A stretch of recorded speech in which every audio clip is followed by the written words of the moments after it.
Hello everyone, welcome back to urban education hub. Exercise 6.2 का question number 4 कर लेते हैं।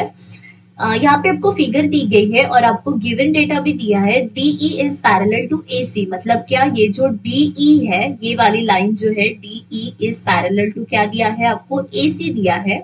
उसके बाद में यहाँ पे क्या DF, और ये जो लाइन आपकी DF है वो किसको पैरेलल है, यहाँ पे AE के। ठीक है, थोड़ा सा कंफ्यूज लगेगा, मैं यहाँ पे सेपरेट फिगर ही निकाल देती हूँ। मैं सबसे पहले कौन सा ट्रायंगल यूज कर देती हूँ, ABE। ठीक है, मतलब मान लीजिए ये हमने ये ट्रायंगल निकाला है ABE, तो इसमें ये वाली साइड जो है आपकी कौन सी, ये D आ जाती है और ये आ जाता है F, मतलब ये DF इज पैरेलल टू आपका AE दिया है। और एक बड़ा वाला ट्रायंगल हम कौन सा लेंगे, ABC। ठीक है, ये आपका ABC।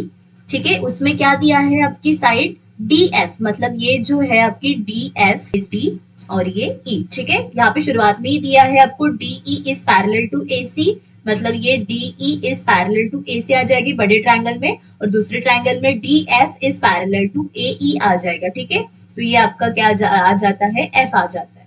अब यहाँ पे देखिए, सबसे पहले हम क्या लिखेंगे, यहाँ पे गिवन डेटा लिख देते हैं। गिवन क्या दिया है, DE is parallel to AC दिया है।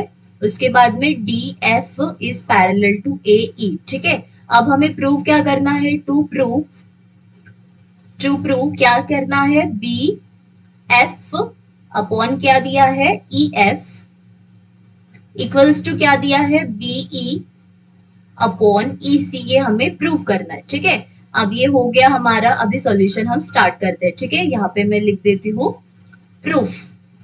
अभी हम एक एक करके प्रूफ करेंगे। सबसे पहले मैं ये छोटा ट्रायंगल ले रही हूँ, कौन सा, ABE। ठीक है, कौन सा ट्रायंगल, ABE, यहाँ पे मैंने निकाला भी है ABE। ठीक है, तो यहाँ पे मैं लिख रही हूँ इन ट्रायंगल ABE। ठीक है, यहाँ पे क्या दिया है आपको, ABE में ये जो DF है, ठीक है, DF is parallel to AE, यहाँ पे गिवन भी है।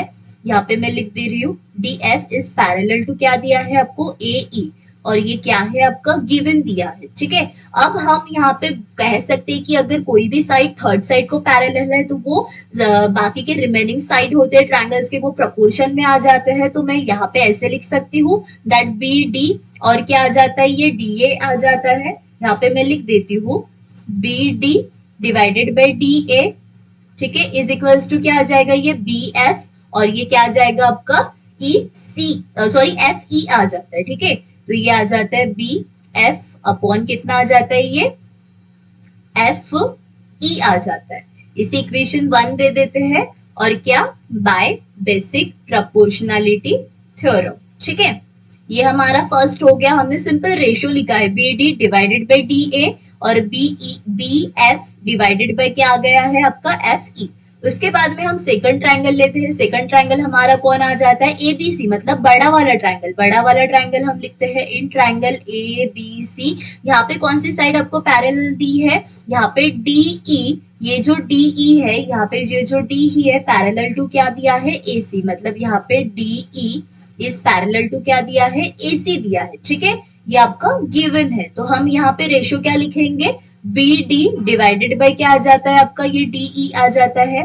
BD डिवाइडेड बाय क्या आ जाता है, DA आ जाता है, इज इक्वल्स टू क्या आ जाता है, ये BE, और ये आ जाता है EC। ठीक है, ये क्या आ जाता है आपका BE डिवाइडेड बाय EC, ये आपका सेकंड आ जाता है। ठीक है, और यहाँ पे रीजन क्या आएगा, सेम बेसिक प्रोपोर्शनैलिटी थ्योरम। ठीक है, ये साइड जो होती है वो प्रोपोर्शन में आ जाती है। अब यहाँ पे ध्यान से देखिए, आपका जो LHS है लेफ्ट हैंड साइड, वो क्या है, BD अपॉन D है, और यहाँ पे भी BD अपॉन D है, मतलब LHS जिसका सेम आ जाता है इक्वेशन 1 एंड 2 का, तो उसका RHS भी क्या हो जाएगा, इक्वल हो जाएगा। ठीक है, तो यहाँ पे हम सीधा सीधा बोल सकते हैं फ्रॉम 1 एंड 2।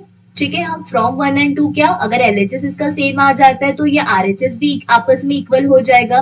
मतलब हम ऐसे बोल सकते हैं BF अपॉन क्या, FE इज इक्वल्स टू क्या आ जाता है, BE डिवाइडेड बाय EC।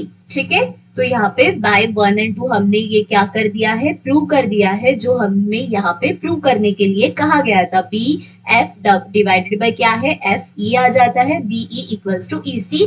यहाँ पे हेंस हमारा क्या हो गया, ये प्रूव हो गया। ठीक है, हेंस प्रूव्ड। सिंपल, आपको दो अलग अलग ट्रायंगल्स के जो साइड्स है वो आपको प्रपोर्शन में लिखने हैं और by BPT basic proportionality theorem से वो हो जाते हैं क्योंकि साइड ऑलरेडी पैरेलल यहाँ पे हमें गिवन थी और उस हिसाब से इक्वेशन 1 इक्वेशन 2, तो फ्रॉम 1 एंड 2 हम क्या कह सकते हैं, एलएचएस अगर उसका सेम आ जाता है तो आरएचएस भी क्या हो जाता है आपका सेम हो जाता है। ठीक है, तो इसी के साथ मिलते हैं क्वेश्चन नंबर 5 में।